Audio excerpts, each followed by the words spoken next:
How's it going, party people? My name is Caravan Dan from Gaming Caravan, and today we're going to be talking about a place for all your books. If you don't know, A Place for All Your Books is a game that came out recently by Smirk and Dagger. This is our before you buy video where we're going to be talking about all the factual content of the game, all the details that are objectively true. Then we're going to be talking about my opinions of the game and what I think about it. Before we start the video, go in the comments and say your favorite book that you've ever read. So this is A Place for All My Books. Starting off with the publisher, we have the publisher is Smirk and Dagger Games. The designer is Naomi Lord. For player count, the game plays between 1 to 4 players. For difficulty, the weight of the game is 2 out of 5, meaning it is intro friendly. The length of the game is about 60 minutes. It varies a little bit based on player count, but the game will always end about 60 to 75 minutes. Now, the theme of the game is really one of the big pulls for this game. The theme is that you're an introvert and everyone playing the game is just an introvert who's messing around with their books and moving the books around their house to create unique sets of collection. And then you have to build up your social battery to go out into town and then start spending your social battery to get more books to then fulfill more recipes. So the theme of the game overall really is you're a bunch of introverts that's trying to make the best book collection possible while going to the town as little as possible, which is relatable to say the least. The 3 primary mechanics of this game are resource management, because you're utilizing the resource of your social battery. A blow builder, because the other cool things you can get in the game, which are literally the names of certain cards, other cool things, will allow you to modify certain actions, add certain actions, and get overall benefit. And you can only get that really by going to town or finishing certain recipes and getting them as rewards. So tableau builder and recipe fulfillment, which is the last one, that's how you're going to score a predominant amount of your points, because you get about 2 points for every recipe that you finish. You also have end game scoring that you do at the very end based on where you landed on the public objectives. But overall, everyone's just gaining private objectives, fulfilling them, and then getting the points, getting the rewards, getting the social batteries based on whatever private objective they fulfilled. The unique hook for this game truly is the theme and art style. It's a very cozy themed game. Cozy gaming is a very popular thing these days just because of the nature of the world we live in. People want a relief, and not everyone wants to go to Call of Duty, NBA 2K to have some contention and arguments and all stuff. A lot of us just want to go to a nice, cozy, relaxing game, and that also goes to board gaming. Not every board game needs to have murder and destruction in it. Even though that can be fun at times, cozy gaming is becoming very popular, and this game is built specifically for cozy gamers. Very relatable, being an introvert who doesn't want to go out into town and just wants to stay home with all their books. The price of the game is $45 MSRP, but you can go to certain stores right now and get 10 to 20% off by pre-ordering the game for about $36. But the MSRP of the game is $45. Setup of this game is only 15 minutes long. You just have to give everyone their starting books, their neoprene mat, or the board, depending on if you went with the deluxe version of the game or the base version of the game. Set up the public objectives, give everyone the starting, I believe everyone starts off with like 5 cards, and you choose 2 of them to start the game with, 2 or 3. And overall, it's a very light setup, which can be made even easier just by having a quick 3D print that I want to make. That you can use as an insert to just give everyone 2 things, and then the setup's already happened. But truly, without that insert, it's going to be only 15 minutes for setup time, at most. Comparisons to this game, the only 2 comparisons I can think of are My Shelfie and Everdell. My Shelfie is similar to the theme because you're just, culminating. Instead of like a cozy game about books, it's a cozy game about board games. And Everdell plays in technicality terms alone, because Everdell is also a resource management, tableau building, recipe fulfillment game. Other than that, even though it sounds similar based on the primary mechanics, they go about the games very differently. A Place for My Books is really like a spatial awareness game as well, but Everdell is a strictly card-based game with resources available to it. So even though the technical primary mechanics are the same, different games. So that's the only thing I can find, so it is what it is. The target audience for this game are cozy gamers, bookworms, and I would say light gamers, because this game, again, is a very light game, very relatable, grounded theme to it, and people who like books can very much understand this game, because if you like sitting down and reading, this game has, it's just nice to look at all the cards you have in your hand. You don't have too many, but you have enough to, you can appreciate just aspects of the game by having different books. You want to have different types of books around your house. You have a whole house just for your books, which is a dream come true for bookworms. So overall, those are that's the target audience from my understanding of the game. Now that was the factual segment of the before you buy video. Now we're going to the opinionated section of the before you buy video, where I talk about my experience in understanding the game, and listen up. And even if you don't agree with me, maybe you can understand where I'm coming from. Starting off, how the game feels. The game definitely feels like you're an introvert, because for the longest time, you're taking actions inside of your home to build up a social battery to end up going to town. But going to town really feels taxing, so you want to make use of it, and you don't want to be out there. Once you're out there, you don't want to come home very much at all. The reason why is because you have to spend 5 of your social battery, and for record, the max social battery you can get is like 20 or 25. So once you go out there, you're already spending a significant amount of your social battery. If you go to a location, which is technically worker placement on the shared board, you're going to be placing your worker on the location and then spending any additional social battery needed in order to do the action. Sometimes it's 1, sometimes it's 9. It varies depending on the actions you take. Now, funnily enough, I don't know if this was intentional, but it seems very intentional. If another player goes to that location and wants to take the spot you're on, they boot you off, and then you run to the park to recover 2 social battery, which I think is hilarious. That when someone else walks in the store, you run away, go to the park, and try to get as comfortable as possible, isolated by yourself. This game does a great job of just having some cute things that resonate with a lot of introverts like me that really do like just having our little section, our area, and focusing on getting your books and getting out there, and maybe getting some other cute little gizmos, gadgets aplenty that just you like, something that you might like, something that someone else might like.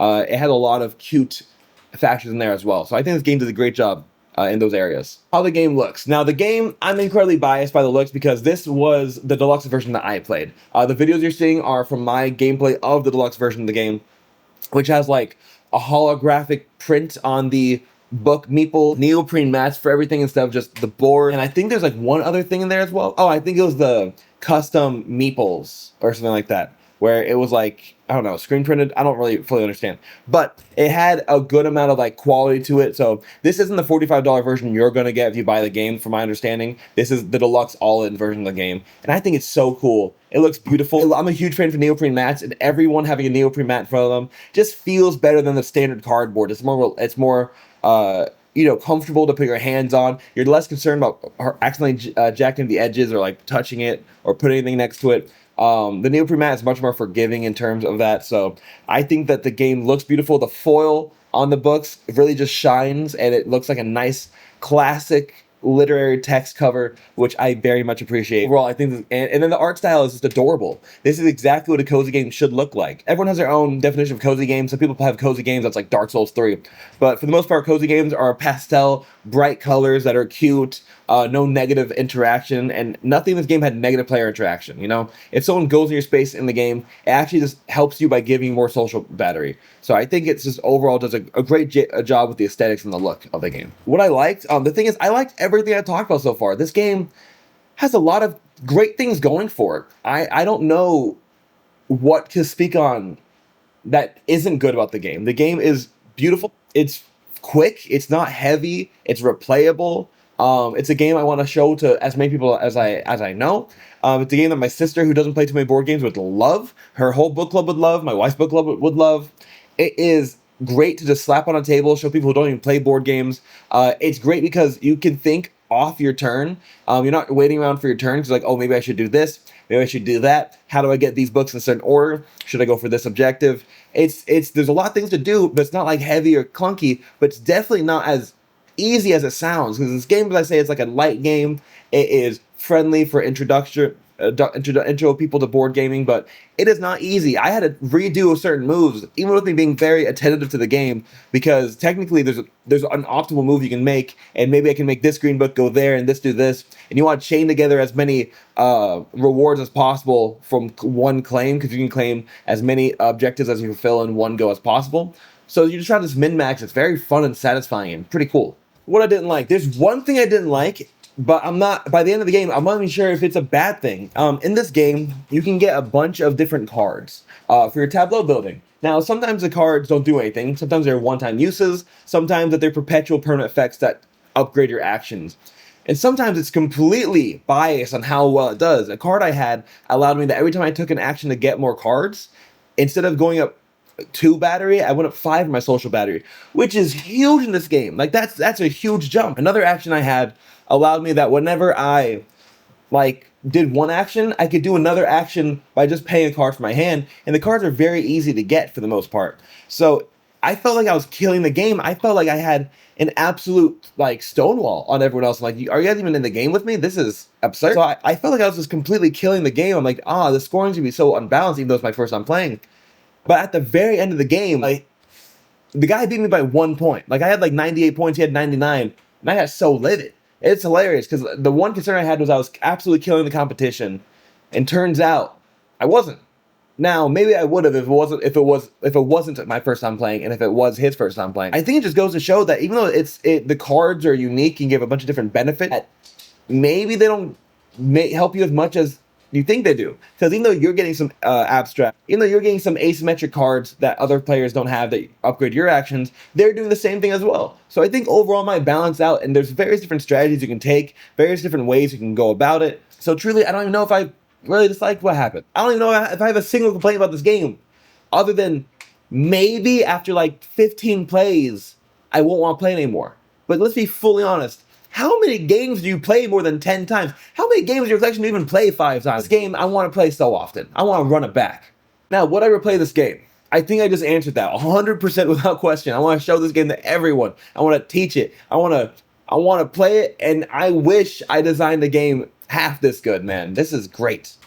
Would I purchase this game, though? Now we're getting into it. Now, keep in mind, I am a financially responsible guy who does not have much disposable income. So when I speak, it really is like you have to make me want to buy it. This game I want to buy. The 36 MSRP I thought was a pretty good deal, even though it doesn't have all the deluxe stuff that I listed. $36 isn't that bad, but for $45 and then plus tax, so around $50, I do not think this game's worth anywhere near $50. Going down to $36, $37, I think is much more understandable. Maybe $40 would be worth it. Maybe overall, I think this game base form should be about $35, in my opinion. I would not spend more than $30 on this game. The deluxe version, I would go for about the $45, $50, but the deluxe version is like almost $100 if you can even get any more, I think. So to each their own. But again, I think board games have been getting a lot more expensive in price, and card games are getting really cheap in price. So they're going in opposite directions, ironically enough. So yeah, I don't know if I would buy this game. I want to. I don't know if I would be able to with where the price is at, even though I really did enjoy it. Now for the last thing we do in my before we buy videos is the final ranking. The ranking system I have, by the way, is every game I do a review video on, I put into this system I created, where number 1 is the best game I've played my entire life, and the lowest is the worst game I've played my entire life. You know what I mean? It's based on how much I liked it, if I want to replay it, do I want to own it, and all these other factors of mine as well. And obviously it's subjective. So A Place for All My Books is actually a pretty high ranking at 34 out of 102. It is right underneath a game called Compile, which is a 2-player lane building game with beautiful art. I know very few things that touch this art style. It's absolutely gorgeous art and theme. And right underneath this game is Bad Company. Bad Company, if you don't know, is kind of like Space Base, according to everyone. Just in the way that someone rolls dice, and then, you know, everyone takes this split or that split of the dice. But yeah, so I think this game is very fair. It's a great game. I really do think it is going to be a huge hit. I think that Smirk and Dagger did a great job. Smirk and Dagger really do know how to use good, cute art to sell an amazing product. So I think they did a fantastic job with this. I don't know what they could fix about this game. I think this game is honestly like the perfect game that it could be, like a 10 out of 10 for what it is. You know what I mean? I really do think Smirk and Dagger did a great job. And Smirk and Dagger, if you want to hit me up with a copy of this to put in our Caravan Convoy library, which is our board game library we do for our events in Central Florida, DM me, send me an email, comment below. I'd love to be in contact with you. Go to dan@gamingcaravan.com. But for everyone else, that's just about everything for today. Thanks for watching. Thanks for being part of this. I appreciate all your support. If you want to see more of these videos, make sure to subscribe. If you like the video, drop a like. And if you want to talk about the video, go in the comments below and say hi to me. But that's everything. Peace out. Have a great day. God bless. And I hope to see you at a table soon.